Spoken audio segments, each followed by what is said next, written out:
V roce 2011 patřila světlo světa píseň Paradise neboli Ráj od britské kapely Coldplay. Rajské vystoupení si pro nás jistě připravil Štěfan Pčelár, divoká karta deníku plus jeden deň.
Štefko.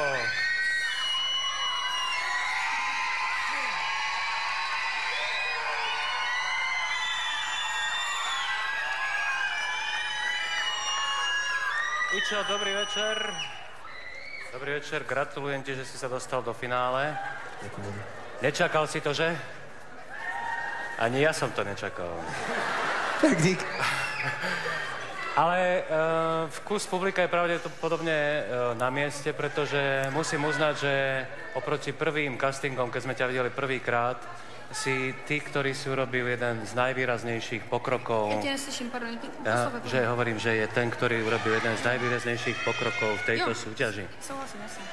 V tejto súťaži. A pravdepodobne si to plne zaslúžil, pretože si to nezabalil, a čo je dosť dôležité. Ale bolo vidno, že ty si mal vo svojich vystúpeniach stúpajúcu tendenciu až doteraz.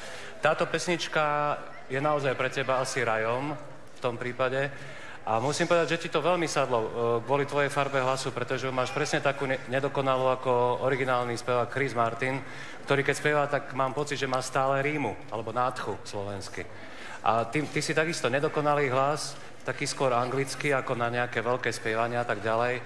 A veľmi ti to sedelo. Keď ešte zrovnáš frázovanie, tuto si sa bohužiaľ na konci znovu rozpadol.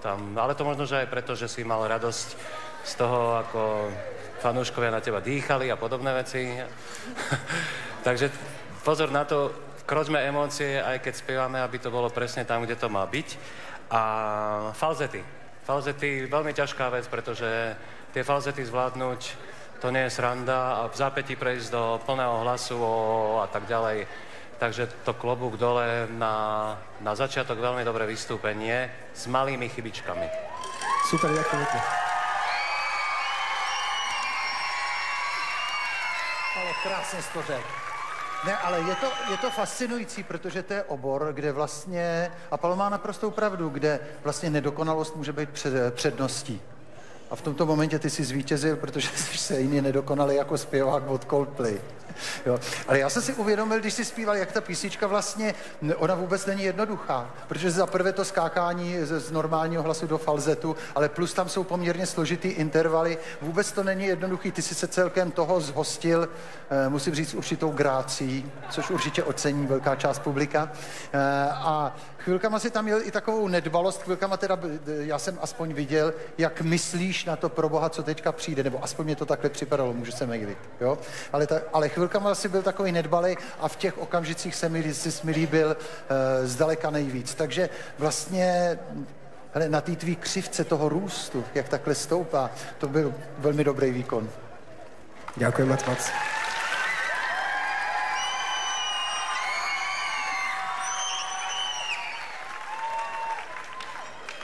Taky ti gratuluju, že se dostal až do finále a děkuju pánům, že mi vzali úplně všechno, co jsem chtěla říct. Takže mám tady Chris Martin, barevně ladíš, takže to si škrtám, jo. Dobré falzety škrtám. Zbytečně se znehýbal, soustředil se na výkon, to se mi líbilo, plus. A srovnal si s dynamiku hlavových tónů s tím normálním plným hlasem, co Paolo taky říkal, výborně, děkuju. Takže ti vlastně nemám co říct, mi se to líbilo. A myslím si, že jsme ti vybrali dobrou písničku. Výbornou. Som rád za ňu, ďakujem.